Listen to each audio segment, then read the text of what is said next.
Assalamualaikum warahmatullahi wabarakatuh.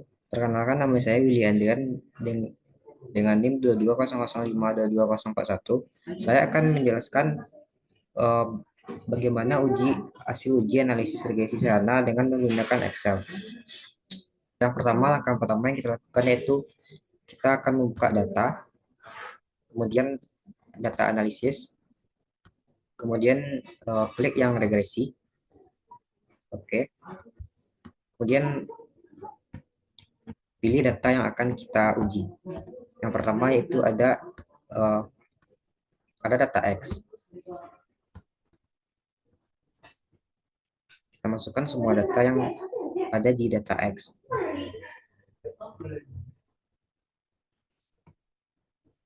Selanjutnya akan kita masukkan data Y.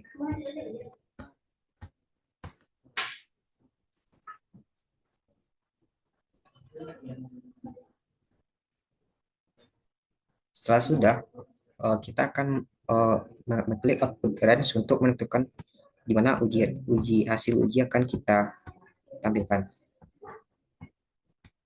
di sini. Setelah sudah, kita klik OK. Baiklah, selanjutnya setelah dimasukkan, saya dapatkan hasil ujinya. Pada multiple R menjelaskan tentang regresi dengan hasil didapat yaitu 0,79 yang menerangkan bahwa signifikan karena hasil yang didapatkan mendekati nilai 1. Jadi variabel barat ekspor memiliki tingkat signifikan 0,794 kepada variabel nilai ekspor dan sisanya dijelaskan variabel lain. Pada R-square atau determinasi merupakan penjelasan dari regresi tadi.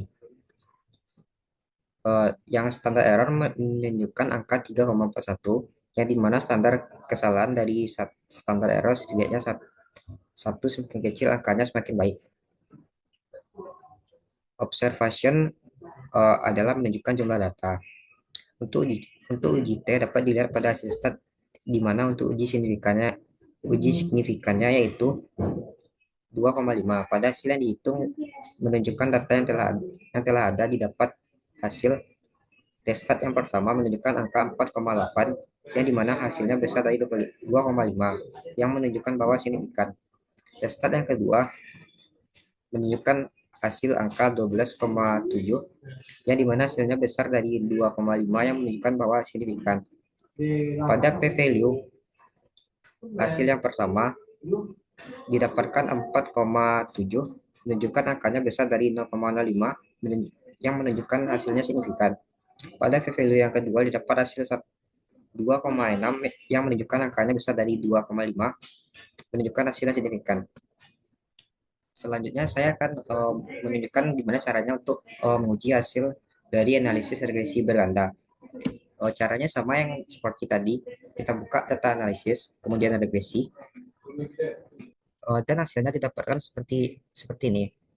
Pada multiple R menjelaskan tentang regresi yang didapat yaitu 0,83 yang menerangkan bahwa signifikan karena hasil dapatkan mendekati nilai 1. Jadi variabel berekspor memiliki tingkat signifikan kepada variabel nilai ekspor dan sisanya dijelaskan variabel lain. Pada R-square atau determinasi merupakan penjelasan dari regresi. Standar error menunjukkan angka 3,09 yang dimana standar kesalahan dari standar error setidaknya 1, semakin kecil angkanya semakin baik. Observasi menunjukkan jumlah data. Untuk uji T dapat dilihat pada hasil testat di mana untuk uji signifikannya yaitu 2,5 pada hasil yang dihitung menggunakan data yang telah ada didapat. Hasil testat yang pertama yaitu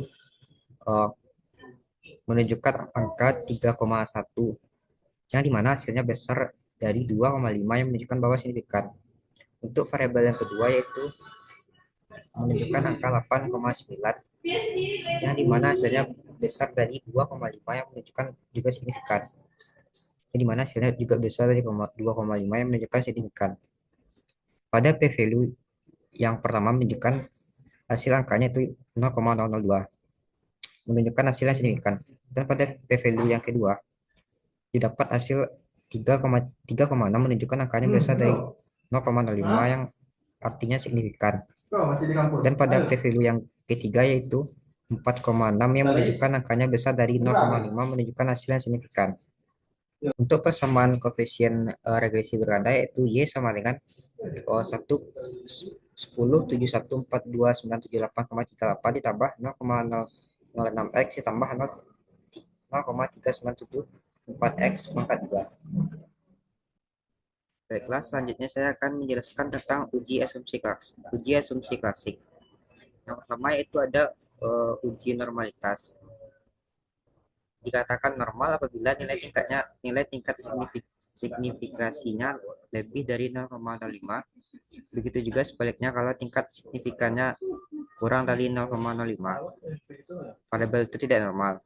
Pada uji normalitas kali ini saya menggunakan sampel Kolmogorov-Smirnov test, yaitu pada aplikasi SPSS, di mana kita bisa melihat pada uji tes tersebut, pada data yang saya cari didapatkan hasilnya itu kurang dari 0,01, yang dapat dikatakan kecil dari 0,05, dengan artian bahwa pada uji normalitas data atau variabel tersebut tidak normal. Yang kedua yaitu ada uji multikolinearitas. Jika FIF kurang dari 10, maka tidak terjadi multikolinearitas dan nilai tolerance value lebih besar dari 0,1, maka tidak terjadi multikolinearitas. Diketahui bahwa nilai FIF variabel berat ekspor atau X1 dan variabel kuantitas atau X2 adalah 1,052, lebih besar dari 10, dan nilai tolerance value 0,95 lebih besar dari 0,1, maka data tersebut tidak terjadi multikolinearitas. Yang ketiga yaitu ada uji heteroskedastisitas. Jika nilai SIG lebih besar dari 0,05, maka dapat dikatakan tidak terjadi gejala heteroskedastisitas dan sebaliknya. Pada uji yang dilakukan menunjukkan nilai 0,993 lebih besar dari 0,05. Artinya tidak terjadi gejala heteroskedastisitas, maka dapat disimpulkan bahwa model regresinya dapat dikatakan baik. Baiklah, sekian dari uji yang saya lakukan. Assalamualaikum warahmatullahi wabarakatuh.